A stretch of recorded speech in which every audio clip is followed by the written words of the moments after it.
Hey model railroaders, Outlaw Jr. here to give you guys some N-scale content. It's been a little while. We're gonna do an unboxing today. Courtesy of our friends over at Walt's Hobby Shop, located in Joliet off of Route 30. That's Route 30, right? Technically Crest Hill, and yes, Route 30, but they call it Plainfield Road.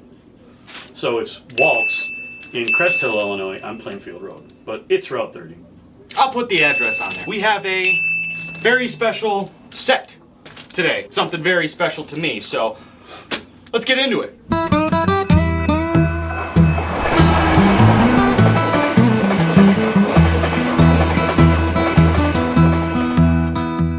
And why are you so interested in this particular consist of... And let me point! I'll show you.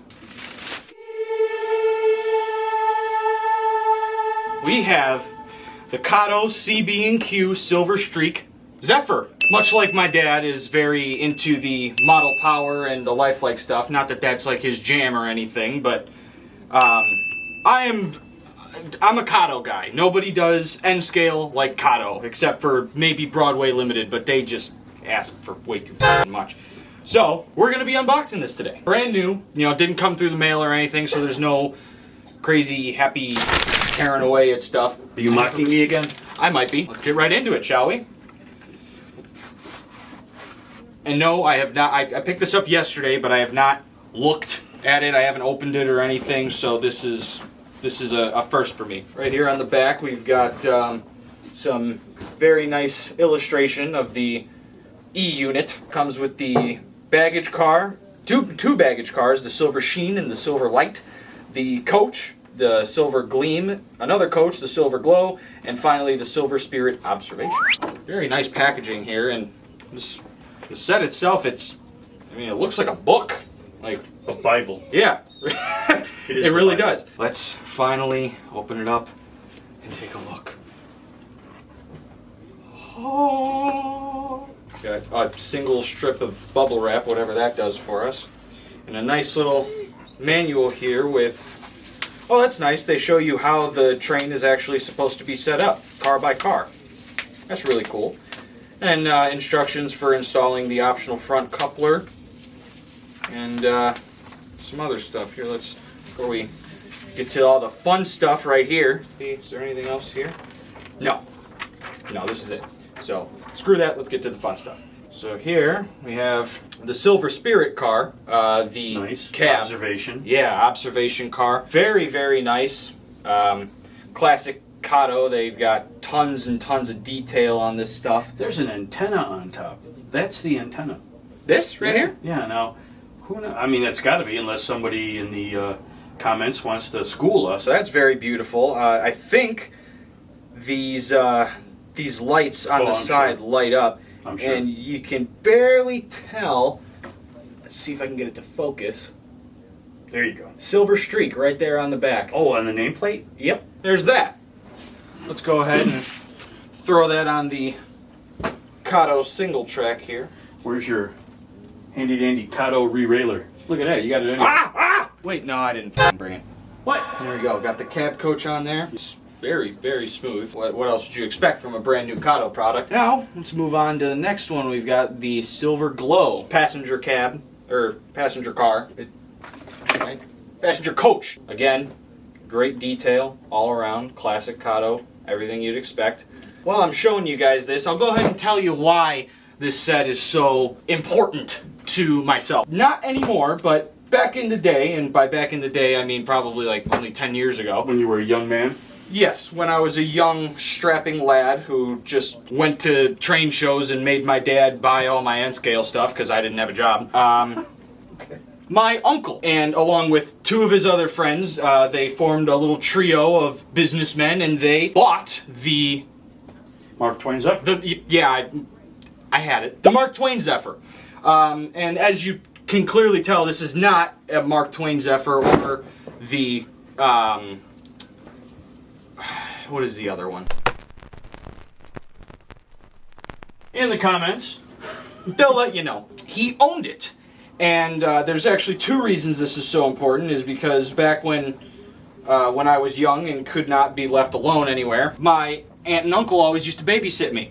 And when I would go over there, he would always put on the Silver Streak movie for me to watch. So, when I figured out that this was a set from Kato, I was like, this is the closest thing I'm ever going to get to a Mark Twain Zephyr. And, you know, I always used to watch the movie as a kid. So, there's a lot of, you know, sentiment to this cute little set right here. And now that I'm looking at it, this is definitely going to be too long for just a test track. So maybe I'll make a quick loop for you guys to check out how it runs on a nice wide open field. Now, moving on to the baggage car, the Silver Light. Here you go, get a nice close-up view of it. Don't even gotta say it again. Great detail, but I'll say it again. Looking lovely. Now we've got the Silver Sheen, another baggage car. Cool thing about this one's got the, as you can see, little railings or probably safety latches for the door. I believe that was for catching orders on the fly as they would pass like a control tower, or they would swing that thing out and that would grab the orders that would be strung out so the train wouldn't stop. They would just grab it on the fly. Now, of course, the crown jewel. Oh, the Silver Bullet. The E unit. The Silver Streak E unit. This thing is so pretty. Absolutely beautiful. This thing is just, it lives up to the name. Yeah, there we go. Thanks, Dad. Burlington route on the front. Yep, right there on Sweet. the front. Look at that beautiful E5. Oh, too aerodynamic nose. Beautimous. Yeah, and as we saw in the instruction manual, there's a option to... get that that should be removable because in real It life, is. that cover would come off and a coupler could be swung out. And that's exactly what you can do. You can't swing it out, but you can install it yourself. Yeah. So you can have a front coupler. I'm sure right that's here. in here, in this little bag here of spare Separately parts. applied components. Oh no, these are just the magnetic. Coupler is not included in this 6-unit set. You, Mr. Kato. How to assemble the coupler included in the single E5A locomotive. Coupler is not included. All right, and now the fun part. How does it run? Wow, very quiet. I mean, then again, it is N scale. But, I mean, compared to some of the other ones we've got in N scale, this is very quiet. Yep. And The the nameplate lights up. no. It does.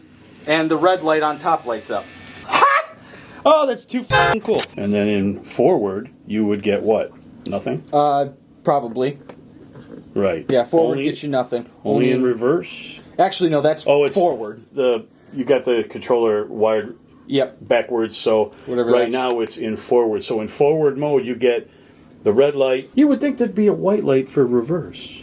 I don't have enough education on this train set, the California Zephyr. A second ago, I didn't see that. The white and the red light are lit. Yep. That's forward. Yes. Reverse just kills all of them? Yeah, I guess so. In forward, I figured the white light would stay on, and then in reverse, I figured... Nope, you're good. Yeah. That's the way they did it. That's how CB&Q rolled, and apparently that's how they ordered. You know, the observation car had the red light on all the time because back in the day, they didn't have positive train control. Right. The computers weren't watching ahead. Oh, that's pretty sweet. Yeah. You get both headlights. You get, I just wish the Mars light. Oh, yeah, you wish it... But you know what? There's probably a decoder for that. 100% there is. They sell them DCC. I'm sure somebody in the comments will figure out that, yes, of course, I've got that same locomotive with a decoder that has a Mars light and the headlight. So if you do, throw me a link down in the comments so that I can take a look at that. But that's it for tonight. So hope you enjoyed this unboxing. You're definitely going to see a lot more content with this specific locomotive, that is for sure. And you know, I've also got plans to be building my own N-scale layout and all sorts of other stuff. But until then, I'll see you next time. Outlaw Jr. out.